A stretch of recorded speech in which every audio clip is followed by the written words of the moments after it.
What's up, everybody? Welcome to Kinda Funny Games Daily for Tuesday, February 16th, 2021, a Whitta Wednesday. I'm one of your hosts, Greg Miller, alongside the rogue one at Gary Whitta. Good morning. How are you? I am excellent. How are you? Very well, You sir. seem lost in thought this morning, Gary. You came in. You've been puttering around over there. What's going on? I'm a very pensive individual, Greg. I'm always walking around in a cloud of my own thoughts. Sure. He gave it, me being miles away, gave us one of our greatest ever viral moments. I'm not saying we need to take away the moment of being miles away. You I'm just saying. I worry about your. I just worry about your mental health a little bit there. You know what I mean? I want to make sure you're okay. Are you okay? Can I do anything for you, Gary? No, I'm all good. I'm all good. I know that I have this kind of resting douche face or whatever you want to call it, where like I see it in the time in like YouTube and in the Twitch comments. Oh, Gary looks sulky. Gary looks bored. Gary looks like he's not engaged. And that is mostly true most of the time. I am either sulky or bored or not engaged. Yeah. But oftentimes it's just how my face looks. You know, I can be interested. I can care. I've talked about it before. Look like I do. But here's where Gary Whitta and Greg Miller differentiate. You know what I mean? I remember when I started hosting up at noon, and obviously it was the first like on-camera hosting thing that I did full time, and it was that thing that people started saying in interviews that when I'm listening to somebody, oh, Greg looks fucking pissed. Greg isn't happy, whatever. Yeah. And I had to train myself that when you are on camera and you listen, you smile. Otherwise, people think you're in that. Yeah.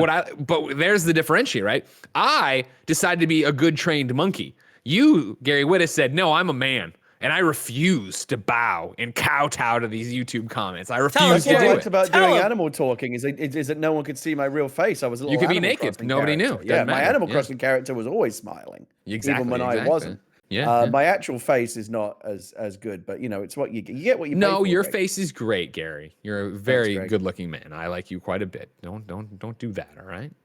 You've been well. I want to see. Here's the thing. I think it was our post show on our last Widow Wednesday on a Tuesday where I was like, for real, like a dragon. How long are you gonna play this game? Saw you tweet. You're in the end game. You're over there trying to figure out how to beat it. You're grinding. I actually finished it last night. If you're up to date on my tweets, Greg, you know that I turned off the alerts last night. I'm sorry. I got so many Twitter. Book of Eli's on HBO now or whatever. I'm like, I got it. I know. Hey, yeah, that's right. Book of Eli on HBO Max. Go check it out. So I was playing it last night, and I decided I hadn't streamed most of the game, but I was enjoying the game so much that I wanted to kind of share it with my audience over there at twitch.tv/Gary Whitta. And I streamed basically, I think probably like the last fifth of the game, basically just the end game and the final the final kind of dungeon, confrontation, whatever. And I thought I was going to have to grind for a lot longer. But one of the reasons that I like playing games sometimes on stream with my chat is there's often people in there who know more about the game than I do. A lot of people who already completed Like a Dragon were in the chat with me, and I was grinding around going, I'm kind of scared of the final bosses. Like I might have to grind a bit more.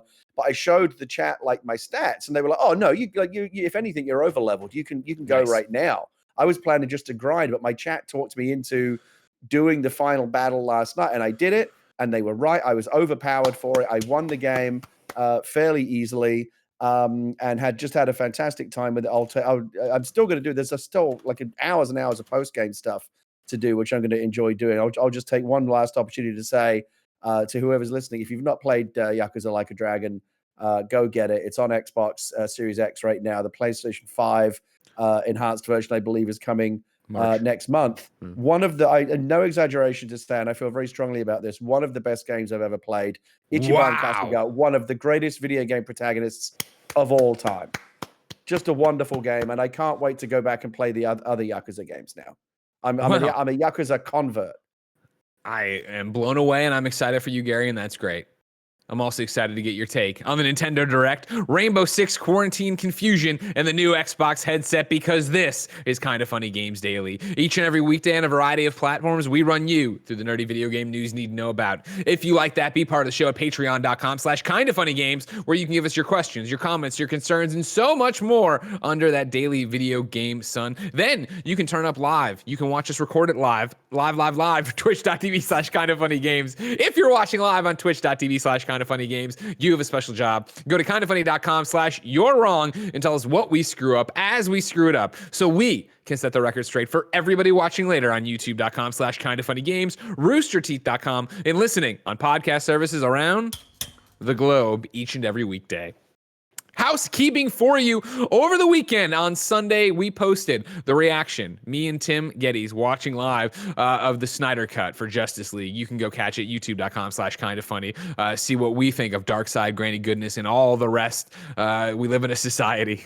Beyond that, tomorrow, there is another FCF draft for the Fan Control Football League. Of course, we own a team called the Wild Aces. You can come draft the real live players that play in the real life game on Saturday. You can come draft with us tomorrow, twitch.tv/kindoffunnygames, 5:30 p.m. Pacific time. I watched some of that opening game over the weekend. I watched it on. It was interesting. You know, anytime someone's trying to do something a bit different, I get it. It's a cool concept. And, and you won your first game, right? Congratulations. We sure did. Yeah, that's right. Glacier Boys in the dirt where they belong. You know what I mean? Now it's the Beasts. Got to take this on. You know what I mean? Money Lynch, he wants to start some stuff. All he wants to do is talk. He has potty mouth. All right. He's talking potty stuff in the booth. And I won't stand for that shit. All right. Not on my watch. And we're going to make sure he knows all about it come Saturday. Saturday's game, 5 p.m. Pacific as well. We'll be streaming that at twitch.tv/kindoffunnygames. Thank you to our Patreon producers, Graham of Legend, David Mintel, Trent Berry, Black Jack, Louise Aguiar, a.k.a. at 8-Bit Louise, James Davis, a.k.a. at James Davis Makes, and then Nanobiologist. Today, we're brought to you by Purple Mattress, ExpressVPN, and Logitech, but I'll tell you about that later. For now, let's begin the show with what is and forever will be the Roper Report. Time for some news. We got 3 items on the Roper Report. Baker's dozen. Tiny little one. Number 1, you're getting a Nintendo Direct tomorrow. Are you getting Breath of the Wild 2 news? The tweet from Nintendo reads, tune in February 17th at 2 p.m. Pacific for a Nintendo Direct live stream featuring roughly 50 minutes of information focused on available games like Super Smash Bros. Ultimate and games coming to the Nintendo Switch in the first half of 2021. We click over to IGN.com where Adam Bankhurst writes, as usual, Nintendo shared the news on Twitter with no further details, but this will be the first proper Nintendo Direct since September 4th, 2019. September 4th, 2019.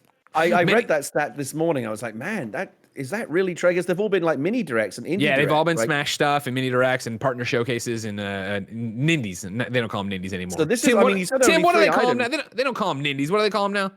Indie World Showcase. There you go. Ladies and gentlemen, Forbes 30 under 30, a.k.a. the second best baby blues in San Francisco, a.k.a. the verified one, at Tim Gettys, joining us for his Nintendo expertise. How are you, Timothy? I am hyped out of my mind, Greg. Like you just said, it has been years since we've been able to eat. Last year, everyone listening right now, Kind of Funny Games Daily, knows I've been upset at Nintendo. Where are the games? There's nothing. There's Animal Crossing, and it's killing. Nintendo's doing well financially. Why would they put anything else out when they're doing as well as they are? I don't know. To make Tim Gettys happy, that might be something. You know, maybe not a fan of Bowser's Fury, Tim? Oh, I very much am. You know, but that would have been really nice if it came out 2 years ago when all the other ports were coming out. Let me tell you something. I love Tim, and I consider myself a Nintendo fan. Let me just say this: Nintendo fans are never fucking happy, ever. That's so not true. That's so not true. I'm extremely happy with Bowser's Fury. I'm extremely happy with so much of the games that have been coming out. It's just at the end of the day, when we're talking about Mario's 35th anniversary was handled poorly. Can we all agree that? Yeah, well, I mean, there's that one game that's only available till March, right? That's cool. The one area where I would agree with, if this part of the point he's making, but if I'm going to bellyache as a Nintendo fan, and like for me, my attitude as a Nintendo fan is defined mainly by gratitude. I don't bellyache a lot by Nintendo. I'm just glad for all the amazing shit that they give us. If there's a complaint, maybe there could be even more. Life is good, but it can be better. Yes, I get that. And I do think if there's a specific complaint, I do think that Nintendo has relied a little bit too much on the Switch generation with things like the Super Mario World, the 3D World remake, and like just kind of rehashing old titles, like rather than giving us something new. That's the only criticism I can. I feel like if you are a Nintendo fan and you have a Nintendo Switch and you're belly aching. I don't know what to tell you because I feel like the scene is there are games. There's games. There's a lot there's a lot that I'd be able to tell you though, Gary, because here's the situation with all of this. It's like as a hardcore Nintendo fan, I won't take from anybody that I'm being too negative about this or that I'm, at all being a Debbie Downer. The fact of the matter is I've been a Nintendo fan my entire life, and I understand what that means. I understand what it meant for the N64, I understood what it meant for the GameCube. It means you're going to get some extremely quality titles, but that's pretty much it.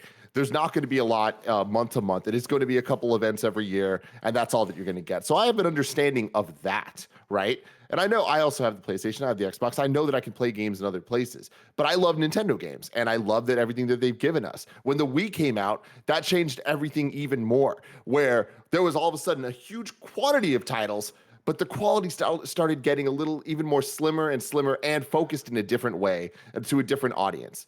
Then the Wii U happened. I don't even need to tell you about that. I had to survive an entire generation of very little support, period. Support divided across the 3DS and the Wii U.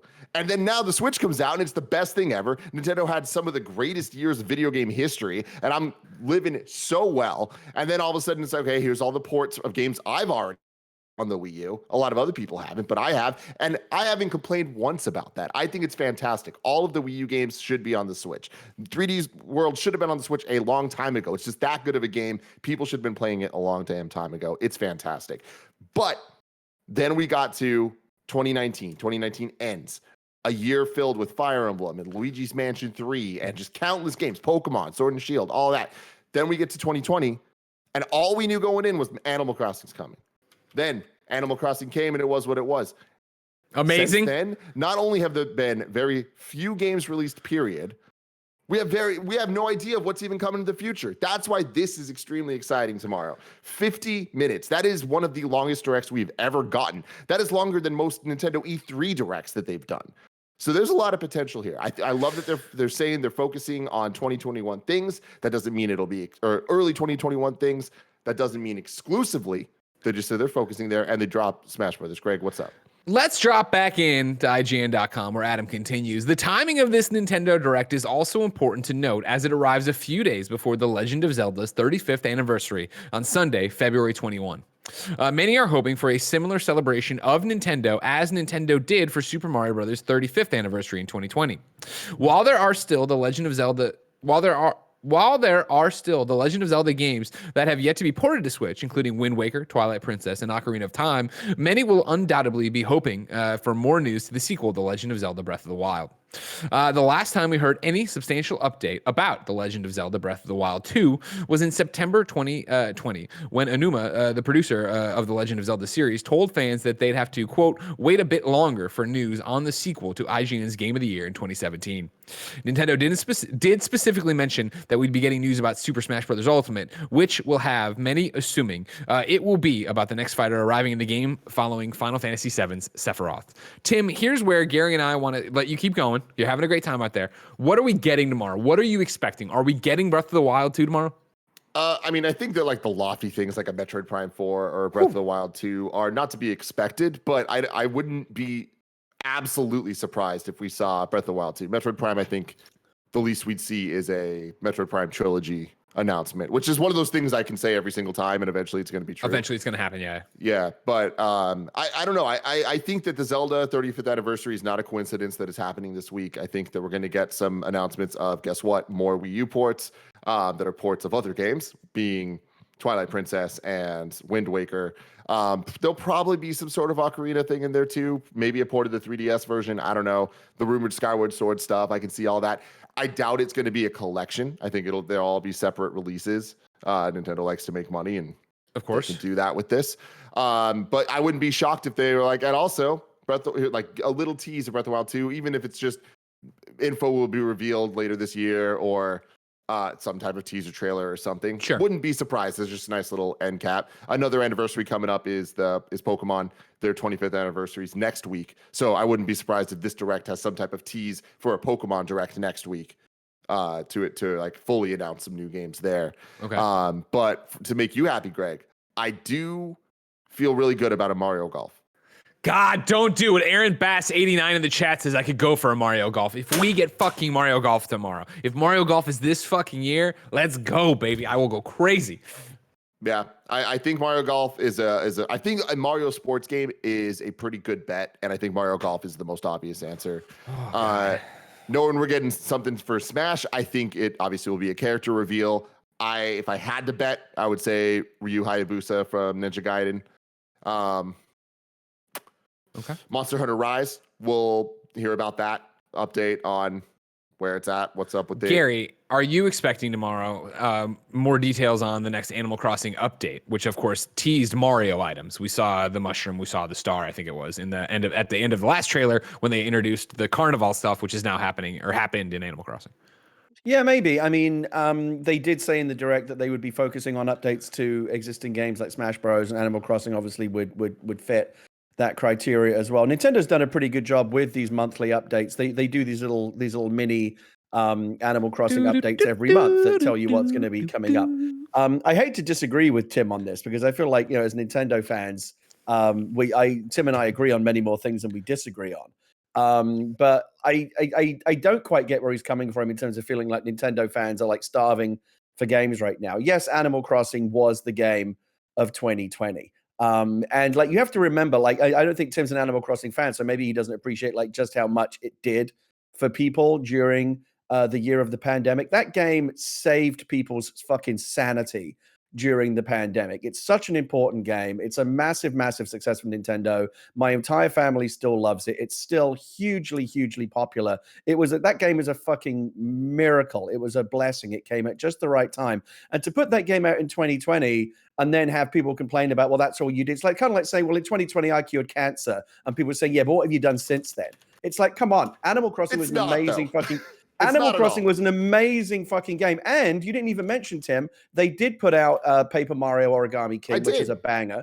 I didn't mention that game. I said it wasn't a banger. It was an absolute good. Banger. No, Age of it was Calamity, not. which is, if you're into Breath of the Wild, from a lore mythology standpoint, that game's going to scratch your itch all day long. I know it's not Breath of the Wild 2, no, it's not. But that's also coming. Some issue. It's going to scratch the itch of Musou fans to an extent. It's going to scratch the itch of Breath of the Wild lore fans to an extent. But that's what YouTube videos are for a lot of people that don't want to spend 50 hours playing that type of game.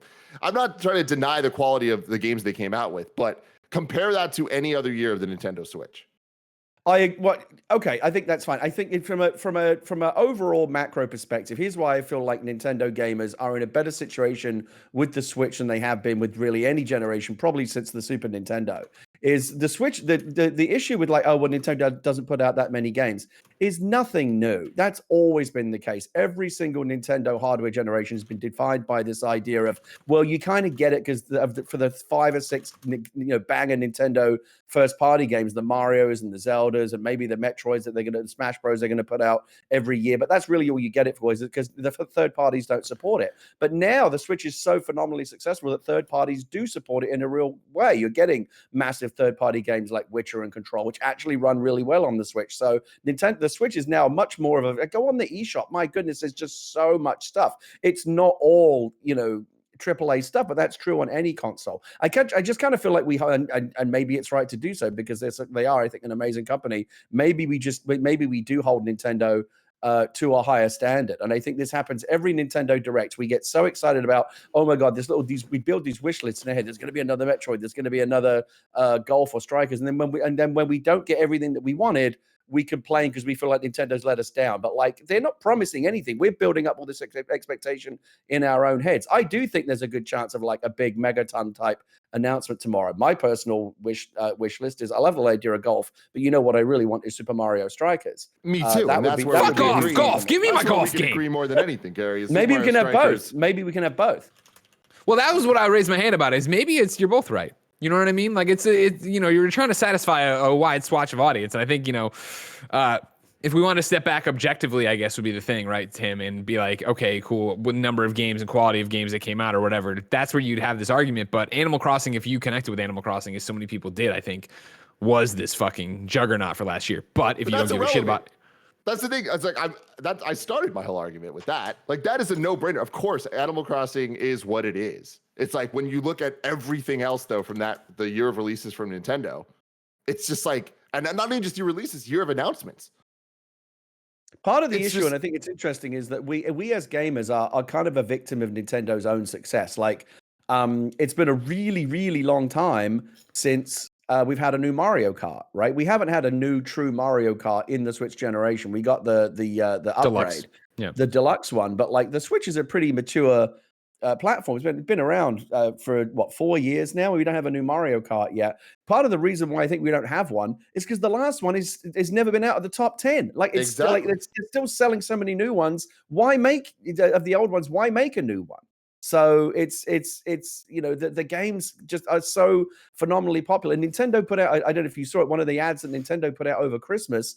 Mario Kart was the featured game. How many other companies do you know that could do a Christmas ad for their console where it's being led by a 4-year-old game?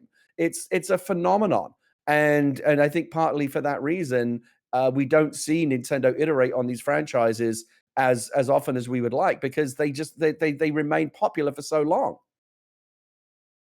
Tim, before we let you go, Lucid Dream writes in to patreon.com/kindoffunnygames, just like you can, to be part of the show, and says, do you think we see new hardware during tomorrow's Direct? Of course, Switch Pro has been on the tip of people's tongues for a long time. Everybody was predicting it was going to happen this year, except me on the Gamescast. And lo and behold, Nintendo said, don't expect any new hardware anytime soon, like last month. But we've been lied to on that way before, and they could be like, well, a month later isn't that soon, is it?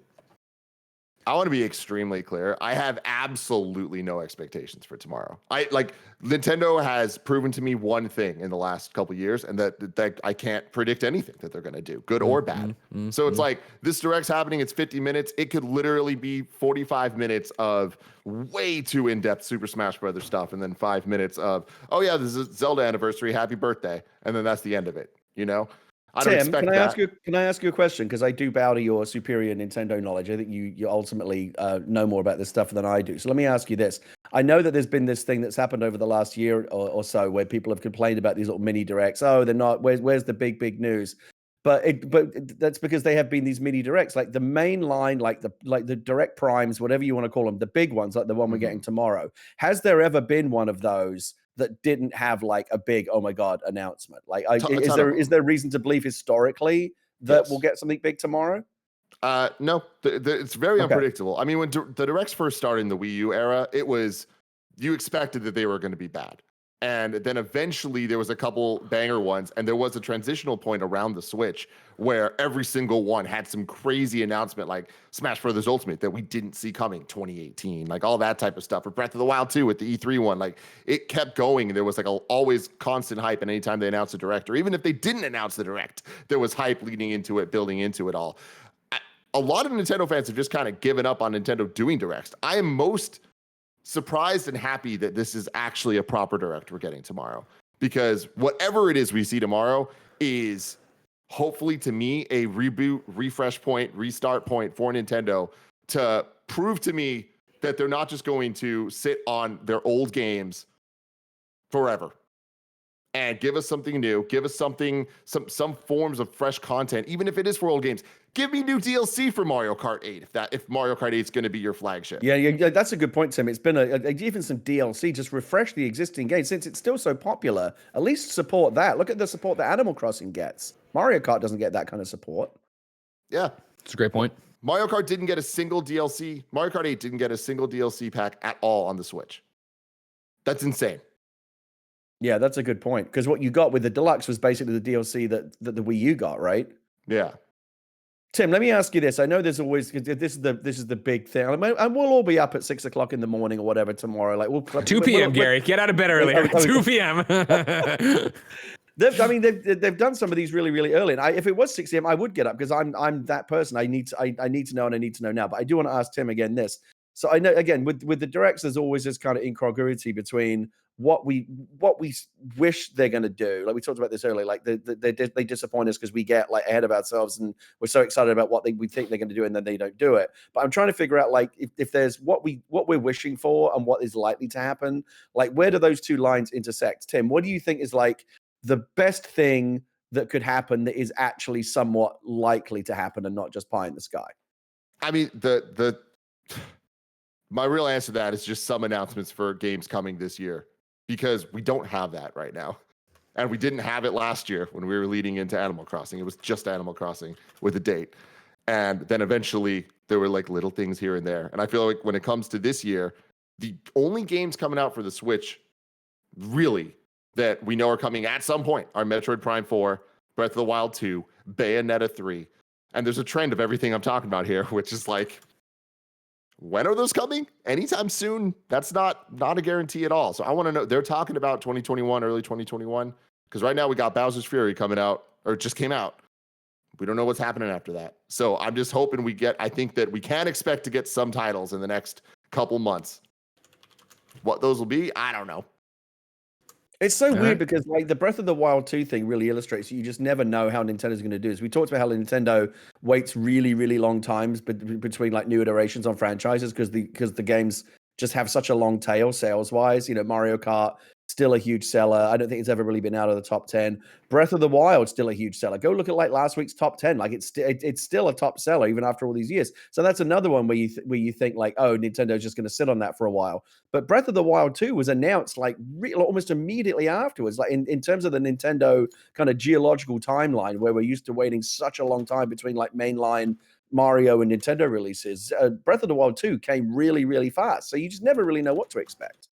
Yeah, totally. I do want to give a shout out to a Fire Emblem remake. I think there's a good chance we get one of those tomorrow. When do you think we'll see the next mainline Odyssey game?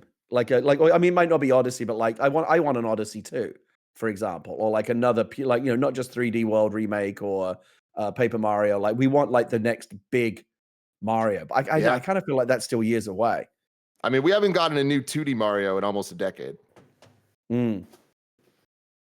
I wouldn't mind that either, actually. You don't count your Mario 35th or whatever the thing was?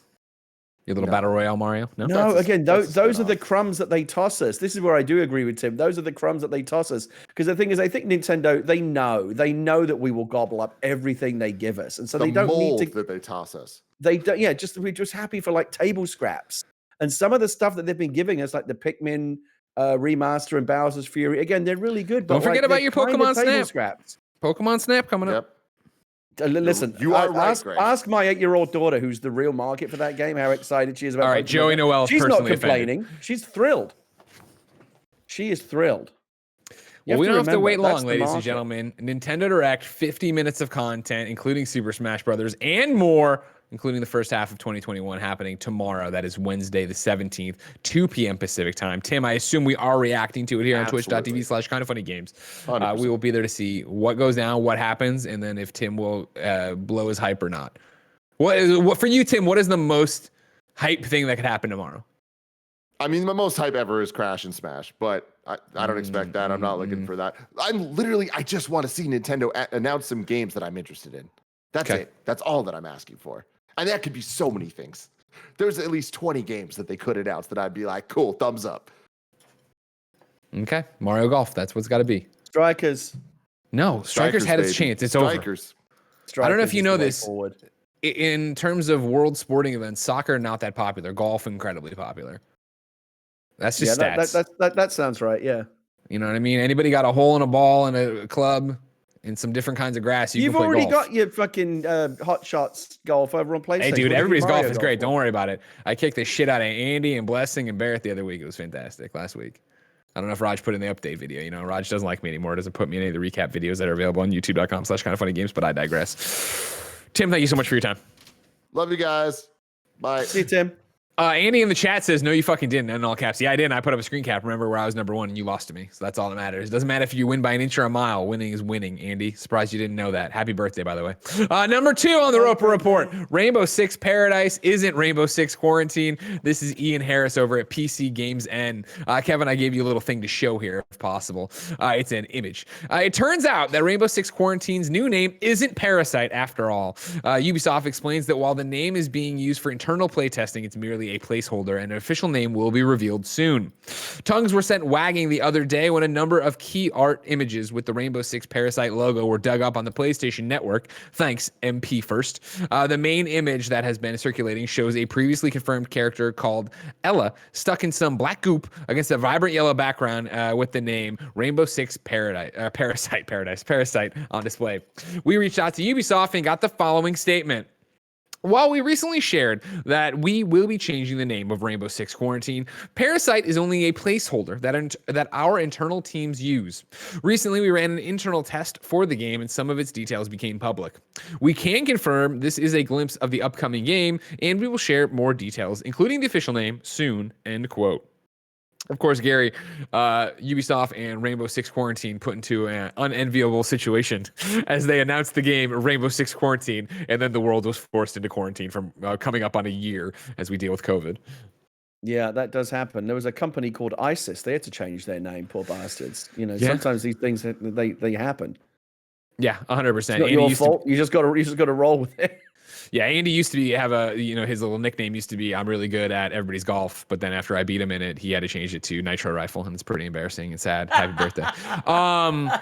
My thought is I wouldn't be surprised if this is the name that sticks, Gary. I think it got out early, it didn't get out the way they wanted, but at this point, I mean, you already got your little graphic made there. It seems like you're pretty. I might get back into Rainbow Six on this next one. I was a big fan of the original Rainbow Six back in the late 90s, played the hell out of it. And then I think the last one that I really, really dug was Vegas. Vegas was great. And I kind of fell off the franchise. Wait, the 360 ones? Yeah, it was on the 360. I loved it. The story on that, the story campaign was really, really good. And I kind of fell off after that. But I know Siege has gone on, I think, probably to be, I think I'm right in saying, I'm just guessing, but I feel like it's by far the biggest Rainbow Six game. Siege is I have popular. To imagine. Yeah, of course. Popular. So I'm glad to see the Rainbow Six games continuing to do extremely well. They're great. Here's my thing, though. Are you Rainbow Six Quarantine / Parasite / whatever it ends up being? Is that the kind of game you'd be into? Like Epic Games describes it. Tom Clancy's Rainbow Six Quarantine is a 3-player tactical co-op shooter set several years in the future of the Rainbow Six universe, where obviously you're dealing with these monsters and parasites and quarantine. Is that the kind of jam you're looking for? Is that I guess to dial this question back a bit? You haven't been into a Rainbow Six in a while. What defines a Rainbow Six to you, and why would you be interested in jumping back in this one? I think what has always, again, I can only speak for myself, but what has always defined, the Rainbow Six games for me is, and this might sound a bit silly, but they are, at least they used to be. I think it's kind of drifted away from that a little bit. Like Vegas, it got a bit more goofy, but they've always been somewhat grounded in contemporary reality. They've always had those kind of Tom Clancy values of it's contemporary, it's modern. There's some kind of modern heightened political context.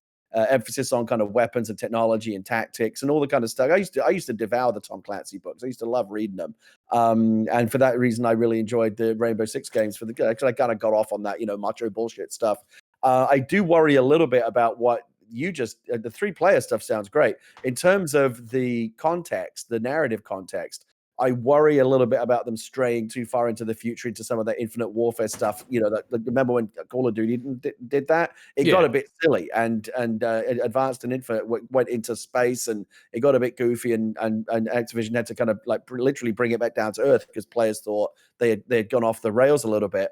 So I don't know. It sounds like and it also sounds like they're. Like Ubisoft already have a game like this. It's called The Division. You want to make sure that they're not stepping on each other's toes here, don't you? You'll have more monsters here and stuff, but yeah, you're definitely gonna have. Monsters. That's not Tom Clancy's fucking rolling in his grave right now. Monsters. I'm sure he's not. He's happy with the money. You know what I mean? He's all about that. Now, Gary, where are you at with The Division 2? You said you were going to come play it on PlayStation with us. You said you're going to have a great time with these PS5 enhancements. I'm out there. Kevin and I playing last night. I'm getting Kevin through the expansion content. I don't see you anywhere. Where you at? Take it up with Ichiban Kasuga. Gary, that's probably your best response of all time. You know what I mean? I just want to toss that out there. I understand. I didn't even think about the fact you're obsessed over there. That's good. This is honestly the tricky problem that I have now, Greg. I loved Like a Dragon so much that I now want to jump into all the other Yakuza games. Isn't it the way? But you can't even if you had the most delicious cheeseburger of your life, you don't want to just eat cheeseburgers for the rest of your life. Do I need to mix it up a bit? Should I go play Hitman or Division or something else and then come maybe I should stagger them or something? But I don't know. I kind of just want to play more Yakuza games. Fair.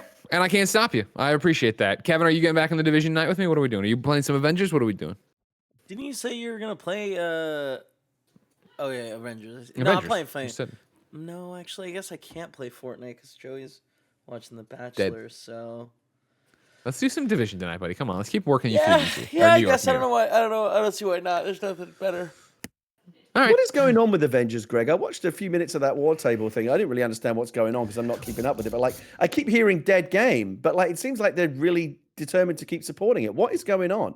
Well, ladies and gentlemen, you can go over to youtube.com/kindoffunnygames pretty much right now. I think Andy finished the thumbnail. And you can watch our reaction to the 9-minute presentation that happened. I'll insert it right here as a number 3 for you, Gary. Avengers had a war table today, and they revealed that the Hawkeye DLC, that is the future imperfect storyline stuff, and the Hawkeye character himself, and the PlayStation 5 and Xbox Series X/S versions are coming March 18th.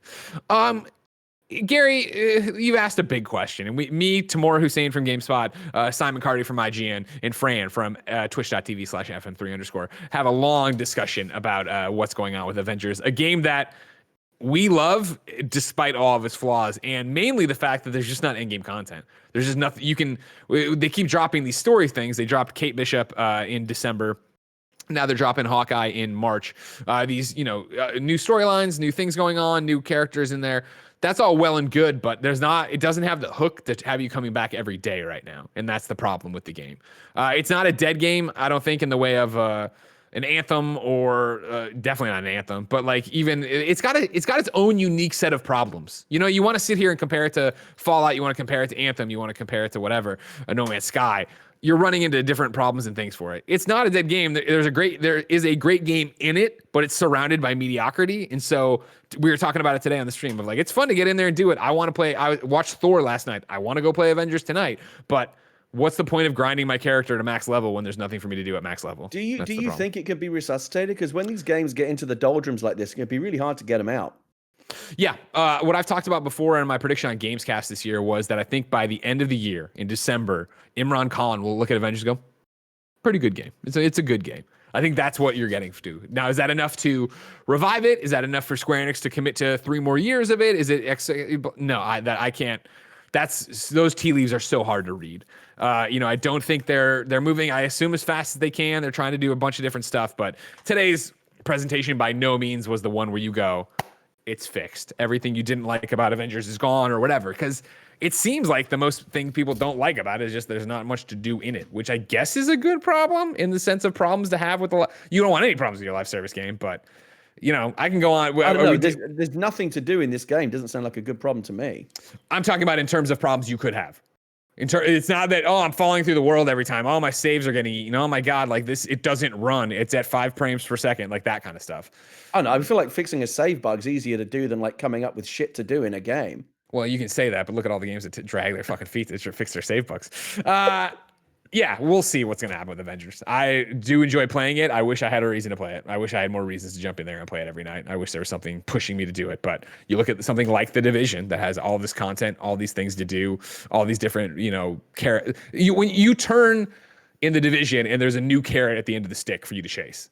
You know what I mean? Even when you feel like you're winding down on something, finishing up these, I'm going to finish up these manhunts, and then I want to go do more of the high rise. When I'm tired of that, I want to get a raid group together. All right, now I'm going to help Kevin and Snowbike Mike get further into the game to help me do my thing. Then there's daily challenges and all this stuff. Whereas if you turn on Avengers, right, it's like, do you want to run the same villain sector again? Do you want to grind this character at 150 for no reason? Do you want to try to work on the challenge cards? Like, there's stuff to do there, but then there's also the fact that how many times with live service games have we been burned before? And not by necessarily the developers, more of the publishers. Like, what does Square Enix think of this? What do they think? And what does Marvel Games think of all the lukewarm reception to this game? And the fact we're talking about this Hawkeye content coming March 18th, when that was supposed to be here in November with the original. No, yeah, that's right. In November with the original plan. Like, there's a lot of questions for Marvel's Avengers. It's the big problem with these live games, Greg, is that that rely on this end game content is that the developers are constantly racing to stay ahead of the player base, and you just can't do it. It's faster to play content than it is to make it. Like, you can spend a year making like a big DLC expansion, and the hardcore players will burn through it in a fucking day and go, okay, what else you got? Like, yeah. It feels almost kind of demoralizing. And the only way to stay ahead of them is essentially to make the content repetitive, which is they just keep grinding these bosses for gear. And that's why we end up with this what I think is kind of a sad state of affairs at high-end game design right now, where a lot of these AAA games like Division and Destiny and Anthem had this problem, and all of these games now, it's like once you get to the end, just keep fucking running around in circles, and the numbers are going to get higher, and the fucking armored trousers that you're wearing are going to have better stats, but you're basically doing the same shit you were a year ago. And some people like that. They love that. There is some psychological evidence that kind of repetitive, shit is pleasing to people, and they like it. If I press the button, I'll get a pellet. If I press the button, I'll get a pellet. Some people like that. A lot of people find it boring. We'll see and you're right. And that's totally games of service and what you want to do or not do with it. The argument or whatever, where I think when you want to compare a Destiny to an Avengers, is the fact that with Destiny, you're grinding for your power level to run this really hard piece of content, or to get raid ready for the next thing that's dropping, or yada. With Avengers now, right? This game released in September, and we still don't have something that is level 150 content. That is the raid. That is, hey, you can only do this if you're max level, and it's like really rewarding. I think actually as I speak that the Ultra Hives is really high, but it's like, what are you getting out of it? Here's exotic gear. What the fuck do I care about exotic gear? Nothing's challenging me in this game to that level. I'm not being punished that way. And not to mention, that's not why I play those games. I want the story content. I want new villains. And I think, to run the same villain sectors that have been there since September, you get 2 a day, and it's always Taskmaster and Abomination, or the big machines you have to fight. It's like, what is going on? Like, there's so many different things with Avengers. And I was saying on the thing today. I raided Fran last night, and Fran was playing some Avengers. But Fran's a big Destiny guy. I'd like to talk to Fran's. Probably the guy that in my circle of friends. Fran's the person who plays Destiny, that knows the most about it. I'd like to pick his brains on what he thinks Destiny's doing right, because Destiny, if you remember, Destiny 1, especially Destiny 1, but then Destiny 2 out of the gate, they both had these issues where you run out of content. Where's the end game? And it took a while for Bungie to catch up. But it seems like now, of all these live service games that rely on constant DLC drops, constant expansions, constantly growing the game and adding new things to do, Destiny seems to have found a place where it's actually kind of working. Like, they basically see, again, maybe I'm wrong. Tell me if I am wrong. But it seems like they have now finally settled into a place where they are keeping their players happy with new content, which is not easy to do. Like, most of these other games fail at that. The biggest thing about it, and this is arguable, I guess, in some ways, but not. The biggest thing about what you're talking about here is that Destiny does fuck up. We do things all the time of this is happening. Last week we did one that we just threw on there on Friday with Mike. That was the Cosmodrome isn't as big as it's supposed to be or something, which is all Greek to me, but we talk about it. The thing that Destiny does so well is talk to its audience. Avengers doesn't fucking talk to its audience, and it drives me crazy, because I think I said it today in the reaction video of they should just have a come to Jesus blog of listen, we understand things are late. This is why. It's COVID. It's this. We launched the game and you weren't happy with the core issues, so we had to stop working on other stuff to fix that. Now we're back in line. Clint's going to be great when he drops in March, and then here's a roadmap of what's happening. Think about it, Gary. I as an Avengers fan and somebody who plays the game and again loves it for what it is, but agrees it is mediocre. People who pop up in the chat are like, oh man, and Spider-Man soon, right? I'm like, you are not getting Spider-Man soon. I don't think you're getting Spider-Man this year. If you do, it'll be a December drop, but I do not think and Spider-Man's supposed to be spring of this year, right? They need to talk about that. The longer you don't talk about these things, the more they fester and the more the community gets angry and the more you lose it. When you come out and say what's really happening, the people who care are going to be fine with it. You talk about Fran, we joke around all the time.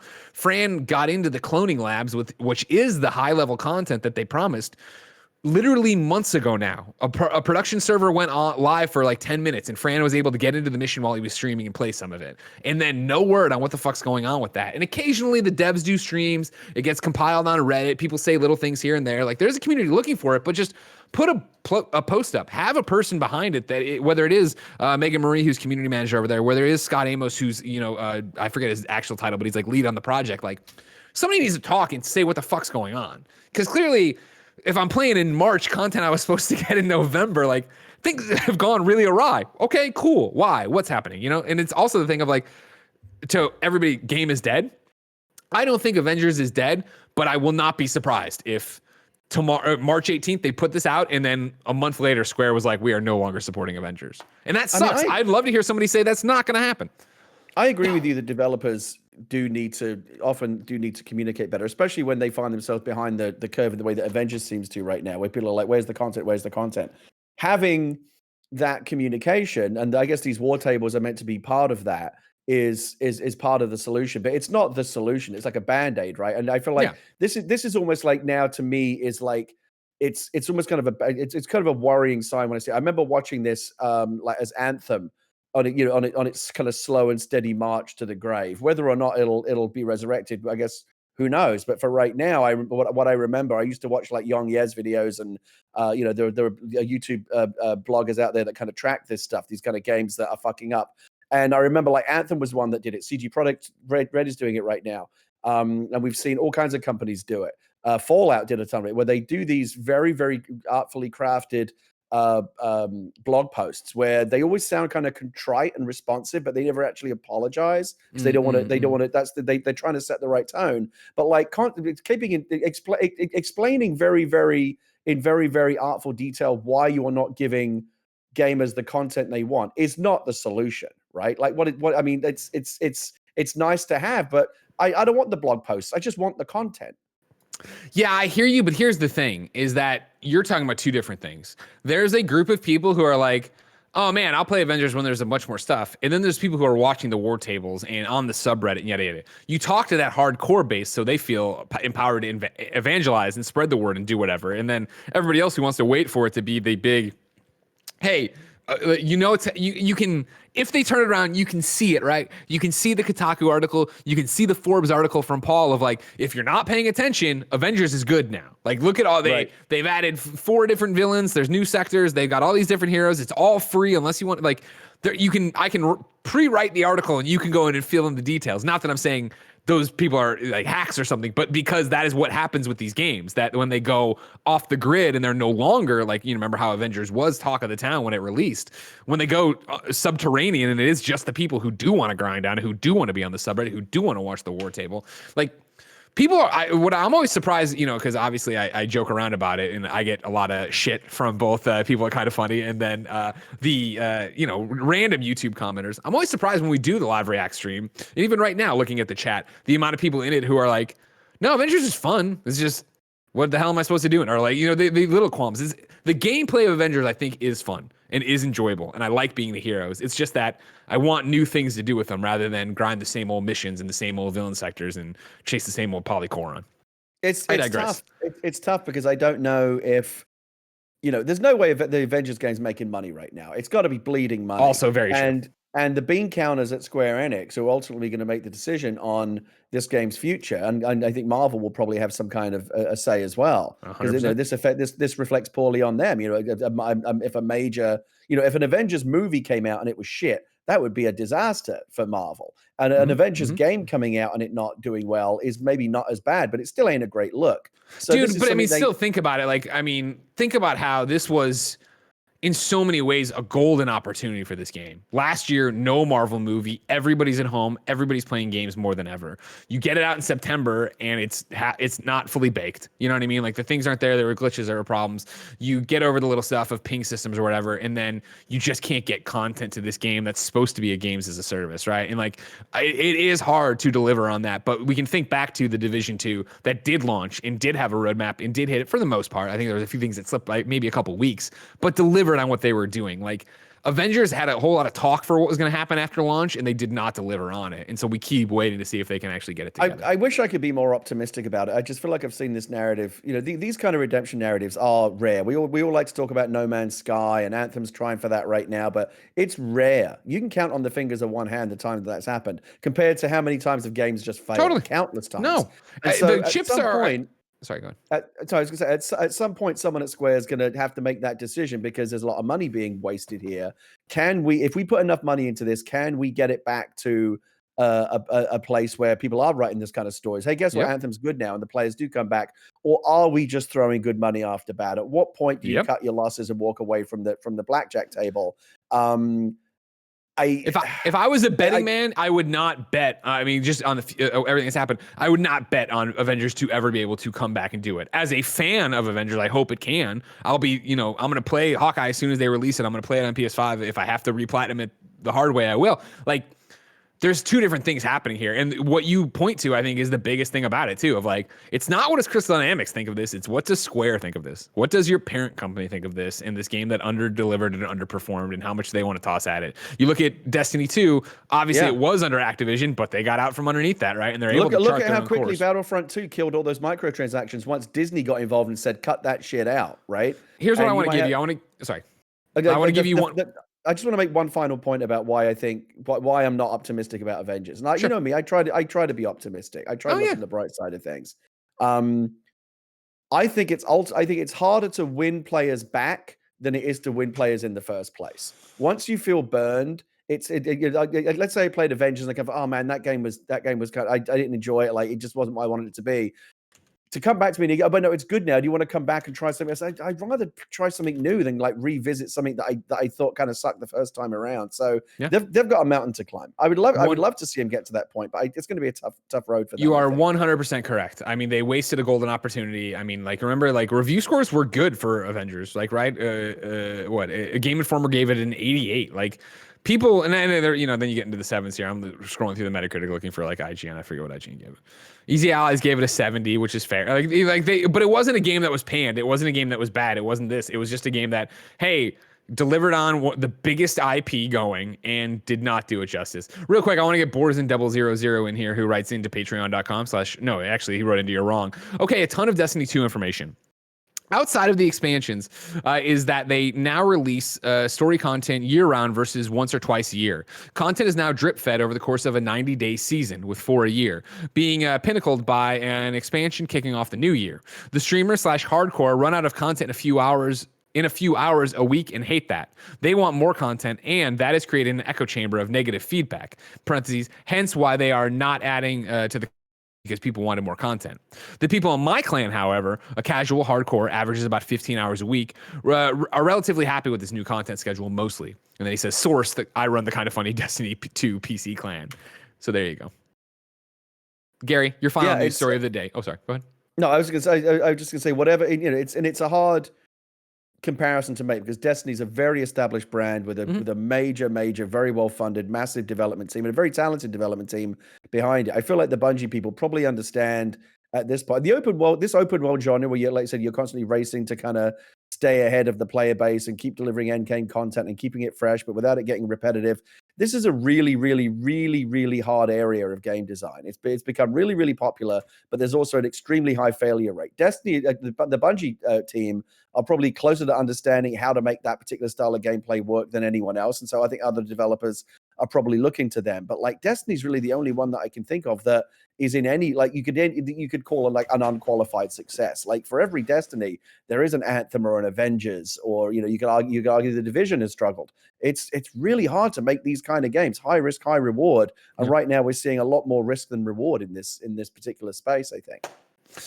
Gary, the only thing in life that you can't take the only thing in life that isn't a risk is patreon.com/kindoffunnygames. Of course, you can go there to write in to be part of the show. You can get the show with the exclusive post show we do each and every weekday. But more importantly, for right now, you can go there and get the show ad free. Speaking of ads, Greg Way, this episode of Kind of Funny Games Daily is brought to you by Purple Mattress. Throw some bedding on a bunch of different mattresses and sure, they all look alike. The same goes for pillows. But peel away the layers, look at what's inside, and you'll see they aren't all created equal. That's what makes every Purple pillow and mattress unlike anything you've ever slept on before. The Purple Grid sets the Purple mattress apart from every other mattress. It's a patented comfort technology that instantly adapts to your body's natural shape and sleep style. With over 1,800 open air channels designed to neutralize body heat, Purple provides a cooling effect other mattresses can't replicate. And this cutting edge technology doesn't stop with the mattress. Every Purple pillow is engineered with the Grid for total head and neck support and absolute airflow. So you're always on the cool side of the pillow. Purple's proprietary technology has been innovating comfort for over 15 years. Kinda Funny loves the Purple mattress. Joey Noelle herself has been sleeping on a Purple mattress and says that she sleeps like a baby. You can try every Purple product risk-free and with free shipping and returns. And Purple has financing available as low as 0% APR for qualified customers. Experience the Purple Grid and you'll sleep like never before. Go to purple.com/games10 and use the promo code GAMES10 for a limited time. You'll receive 10% off any order of $200 or more. That's purple.com/games10, promo code games10 for 10% off any order of $200 or more. Terms apply. The next sponsor is ExpressVPN. You know what's not fair? The fact that Netflix hides thousands of shows from you based on your location and then has the nerve to increase their prices on you. That's right. Starting at the end of this month, they're raising the prices once again. Now, you could just cancel your subscription and protest, or you could be smart about it and make sure you're getting your full money's worth by using ExpressVPN. See, you might not know what's on Netflix in your country is completely different from what's on someone in the UK or Japan has on theirs. Using ExpressVPN, I can control which country I want Netflix to think I'm in. ExpressVPN has over 90 countries to choose from, so every time you run out of stuff to watch, you can switch to another country to unlock new shows. Right now, you could be watching a whole bunch of different animes, but maybe it's not on US Netflix. But with one tap of the button, ExpressVPN lets you change your location to whatever country you want so you can watch whatever you want. And here's the best part. It's not just for Netflix. You can use ExpressVPN to unlock shows on other streaming services too. Use it for the BBC iPlayer. It's free and totally available in the UK. ExpressVPN is also super fast and works with your phone, laptop, even smart TVs, so you can watch your shows on the big screen with zero buffering. Be smart. Stop paying full price for streaming services and only getting access to a fraction of the content. Get your money's worth at expressvpn.com/games. Don't forget to use our link so you can get an extra 3 months for free. That's expressvpn.com/games, expressvpn.com/games to learn more. And finally, it's Logitech. Logitech G Pro Cross Super Light Gaming Mouse is designed with the world's leading pros to engineer the world's best competitive gaming mouse with hyper minimal redesign. Pro X Super Light is our lightest and fastest pro mouse ever, weighing in at under 63 grams, almost 25% lighter than the standard pro wireless mouse. Logitech G Exclusive Hero 25K sensor provides unrivaled precision, speed, and consistency. Pro X Super Light delivers extreme accuracy and ultra-fine control for complete confidence, especially during the intense split-second moments of tournament play. Ladies and gentlemen, I know a birthday boy named Andy Cortez is always clicking heads and ripping them to shreds over on twitch.tv/Andy Cortez, and he's over there with the high-speed mouses clicking, and he's got powered by Lightspeed. Pro X Super Light is the fastest and most reliable pro mouse yet, and it's available in black and white. For a limited time, Logitech G is offering our listeners express shipping at logitechg.com. Use the promo code KindaFunnyDailyFreeShip 215 for express shipping today. That's an express shipping. That's a long promo code. I apologize. Right? Am I wrong? Let's have some fun here. That's express shipping for all Logitech G products with the promo code KindaFunnyDailyFreeShip 215. Hurry now, since after this promotion, the promo code expires in 3 days. And I'll tell you, Gary, what's right around the corner? Tax season. You need this Pro X Super Light to be pew, pew, pew, pew, pew. You gotta run your TurboTax. Like, did I buy a house? No. Did I buy a car? Maybe. Did I do this? Yeah. Let me tell you something, Greg. I Yeah. wouldn't do my taxes without the Logitech mouse.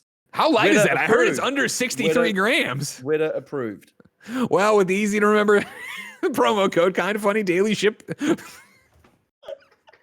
Kind of Funny Daily Free Ship 215.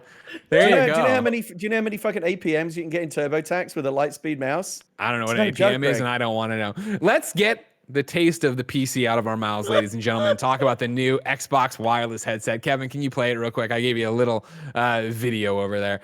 They have a new wireless headset. It's $99. It seems like a really good idea, really good headset. No dongle. Connects right to your thing, Gary. It's got all this. I put in all the information here. Best in class audio, blah, blah, blah. So industry-leading spatial sound technologies, including Windows Sonic, Dolby Atmos, and DTS headphone. It's precise, obviously, so you can hear people walking around you. Here you go. It provides clear and intelligent chat audio quality. The new headset has dual beam-forming microphone elements that focus on speech audio versus surrounding sound. Additionally, voice isolation tuning helps the mic pick up your voice rather than the background noise. When you aren't talking, the auto mute feature automatically mutes your microphone. This can be toggled on or off, so you can keep your comms channel clear. There is a mute button. 15 hours of battery life, and then what I thought was really, really cool. Again, no dongle, which I use an Astro headset that has nice. A dongle on my Xbox. But beyond that, you can go in there and you can pair it to your phone at the same time. So you could be listening to the game you're playing and then also taking a phone call, which I thought was pretty That's fucking really cool. Let me tell you something. Xbox has always made good headsets. I'm going to get this one. I'm looking forward to it. Gary, I'm looking forward to it as well, but it's still so far away. Actually, I think it's out right now, right? $100. You can pre-order right now. It's not out. You can pre-order. It's out. Yeah, pre-order. So I want to get the headset, but it's still so far away. If I wanted something more immediate, say what came to the mom and pop shops, where would I go, Gary Whitta? The official list of upcoming software on each and every platform as listed by the Kind of Funny Games Daily show hosts each and every weekday. I don't know why I misremembered it in the middle of that there. It happens. Yeah, it's Friday. Don't worry about it. You're fine. Real quick, too, I should Tuesday. wait, I guess. Heads up. Fuck, really? Yeah, you can pre-order the headset now, and then it starts shipping on March 16th. I tell you, it looks better than that fucking Pulse Sony headset they put out that looks really shitty. Everyone that I know that's got one of those said it's shitty. Oh, I love it. Says it's shitty or looks shitty? It just is shitty. No, I like the spatial I use mine all the time. It's comfortable. audio thing. Oh, is really? Like game changing. Yeah, I was playing the other day with Joey. I had died in Fortnite, and she was walking around, and I could hear where people were in her game before she could react to it. I would be like, "Oh shit, you're left behind you." It was cool. No, I like my headset. Yeah, Kevin, how do I sound? Were you using it last night? Yeah, I always use it. Then don't even worry about it. Because, when I done my first test with it when we were doing review stuff, I played, I forget with who, and they were like, you don't sound great. I don't know. Maybe I'm going to the wrong outlets, but I was looking into getting one, and I watched a bunch of YouTube reviews from people that review headphones, and by the time I was done, it's... See, but that's my thing. Stop. You're talking about serious people. This is me and Kevin. No, not like audiophiles, like gaming people that have that game on headsets. So like, let's compare this to the Astros or... the Razors and the other headsets that are out there, and they all said that it wasn't that good, so I decided not to bother with it. I wouldn't have changed from the A50s that I really liked, but like they were just as comfortable and the audio's really good, and I felt like the spatial audio stuff was a game changer. Like it changed my gaming experience. For me, it was just the fact that I'd been using Astro A40s forever that were the wired ones that I plugged into the controller. So like this shipped and I was like, wireless, great. And then I got the Astros are great. These are the A50s that I'm using right now. Yeah, I have A50s now, but I have those on my Xbox and then I have these on my PlayStation. And I'm not an audiophile by any stretch of imagination. But anytime you say like no dongles, no future cable, that's good. That's what you want. Yeah, I was gonna say the one thing is the dongle taking up one of the USB slots is annoying. That's all. On the PlayStation? That too. Yes. Did you just plug the Pulse has a dongle? Yeah, it's still dongle. Oh, point Microsoft. It's true, Gary. You nailed it. And but these look big and comfy. Like I'd like to try these out. Yeah, they do. Anyways, like I said, I've got I think about like the 360 ones here, or whatever they put out last generation. They're good, really comfortable. Out today. Predator Hunting Grounds has an update. You get Valkyrie Predator skin if you want to pay for it. Then they also have custom games for free. I'm sure you'll be seeing us play that at some point. You can go and set all sorts of stuff. You can make the floor lava. You can do a whole bunch of different stuff. That's fun. Hellish Court is on PC. Bravery Network Online is on PC and Mac. Drive is on Switch. Fallen Legion Revenants is on PS4 and Switch. Azure Lane Crosswave is on Switch. Speed Limit is on PlayStation 4. Brutal Rage is on Switch. Gem Wizards Tactics is out now on Steam. Red Dead Online has a new edition. A new source of employment, new missions for players to embark upon delivered via telegram to local post offices or your camp lockbox. The first 3 of these telegram missions are designed for solo players only. Then GameSpot reports Pokemon Unite will arrive on the Nintendo Switch and mobile devices later this year, and if you happen to live in Canada, you'll be one of the first people to try it out. The beta test for Pokemon Unite will open in March on Android devices in Canada, although the exact start and end times have not yet been revealed. If you're interested, you can sign up now for a beta through the Google Play Store. New dates for you. You got Room to Grow, PC and Mac, the 25th of February. Kevin, I put a trailer in there for you because this is your shit. This is a Kevin. Really this fun. is, look at this GoPro. This reminds you of Snake Pass, right, or whatever. Yeah. I mean, it's a very, very interesting game with a mechanic that I've never even seen before anywhere. This is wild. Jupiter Grad is landing on PlayStation VR February 25th. Blaze Ball Season 12 starts on March 1st. Amazon's MMO has been delayed. With that in mind, then there was a quote from the blog post about it. With that in mind, we will release New World on August 31st, 2021. And then, as I said earlier, for Avengers, Hawkeye, and the PS5/Series X/S versions come out March 18th. Deals of the day for you. I have Xbox Game Pass updates. February 18th, we'll see Code Vein on PC, Pillars of Eternity Deadfire Ultimate Edition on cloud and console. Then February 23rd, we'll see Killer Queen Black on cloud and console. Then February 25th, we'll see Dirt 5, cloud, console, and PC, Elite Dangerous console, Super Hot Mind Control Delete on PC. Gary, we asked people watching to go to Twitch. No, that's not right. Patreon.com/kindoffunnygames. We want them to be part of the show and give us their squad up requests. Of course, you can ask us questions or ask for help in video games. Today, Clint needs help on PlayStation. Clint's name is Clint__G. That is Clint, 2 underscores, the letter G. Clint says, I'm normally not a big trophy guy, but I decided to go for the platinum in PGA 2K21. I only have a few trophies left to wrap up, one of which is invite only, finish a round of a private match. I have no friends that play this game, so it'd be awesome if a best friend could help me out. If you play PGA 2K21 on PlayStation, hit up Clint so he can get that trophy. That's Clint__G. Gary, we asked people watching live on twitch.tv/kindoffunnygames to go to kindoffunny.com/you're wrong. Tell us what we screw up as we screw it up so we can set the record straight for everybody watching later on youtube.com/kindoffunnygames, roosterteeth.com, podcast services around the globe. We might have screwed a few things up this week. I don't know why. I just get that feeling. No, it's a lot of editorializing as always. Always, right? Yeah. No, that's all just editorial and little facts we didn't need. We nailed it, Gary. We're perfect. That's a perfect game. Even when right I think there. I got something wrong, I'm always right. Amazing. You're never wrong, Gary. You know how it is. Let's run through the rest of the hosts for this week before we get you out of here. Wednesday is going to be Blessing and Andy Cortez. Thursday is going to be me and Tim Gettys. Friday is going to be me and the Kind of Funny Spotlight on Julia Hardy. Of course, the show isn't over. You can go to patreon.com/kindoffunnygames where we're about to do the post-show exclusive for our Patreons. If you stick around here, Andy Cortez and Nick Scarpino are about to get into some stuff on twitch.tv/kindoffunnygames. If you miss it live, you can go to our YouTube channel, our newest one, youtube.com/kindoffunnyplays. Like, follow, subscribe over there, please. And until next time, it's been our pleasure to serve you.